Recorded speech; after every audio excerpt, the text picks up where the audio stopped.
शास्त्रों में गाय माता को पूजनीय स्थान दिया गया है। गाय को गौ माता कहा जाता है। शास्त्रों के अनुसार गौ माता में 33 मानता है कि गौ माता की सेवा करने से जीवन में आने वाली परेशानियों का अंत हो।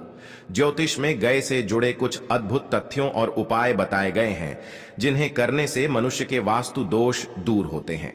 आइए जानते हैं गौ माता से जुड़े अद्भुत तत्वों के अनुसार गाय को नियमित रूप से रोटी से ध्यान रखें।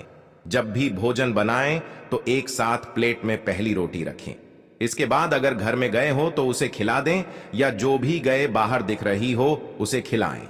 वास्तु कहता है कि खुद के खाना खाने से पहले गाय को इस तरह से रोटी खिलाने से सारे वास्तु दोष दूर हो जाते हैं।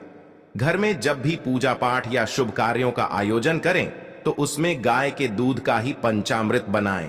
अगर आपने गाय को घर में रखा है तो उधर के निकट बंदी गाय सभी के दूर करती है। अगर आप गाय को पालने नहीं सकते या आपके पास जगह का अभाव है तो गाय का प्रतीक भी रख सकते।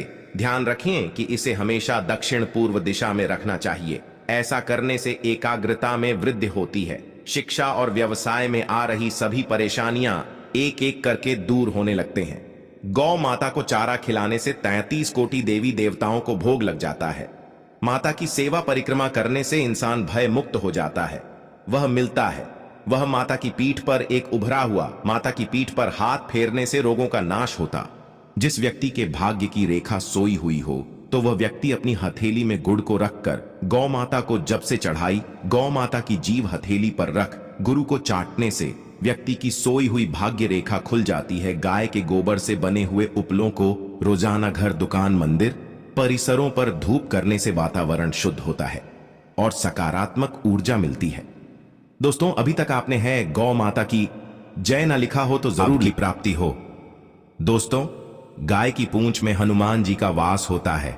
अगर किसी व्यक्ति को बुरी नजर लग जाए तो गौ माता की पूंछ से झाड़ा लगाने से नजर उतर अपने घर में रखकर तन मन धन से सेवा करनी चाहिए।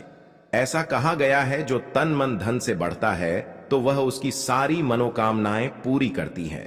प्रातः काल उठते ही श्री भगवत स्मरण करने के पश्चात यदि सबसे पहले गौ माता के दर्शन करने को मिल जाए तो ऐसा चाहिए।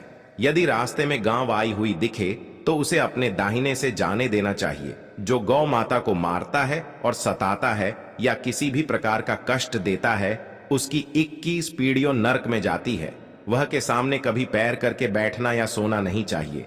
जो ऐसा करता है वह महान पाप का भागी बनता है।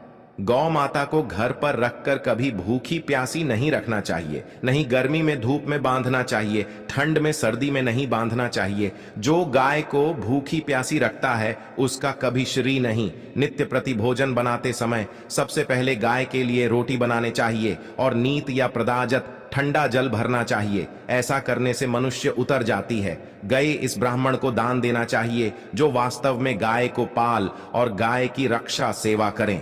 यवनों को और कसाई को न बेचे। अनाधिकार को गाय दान देने से घोर पाप लगता है।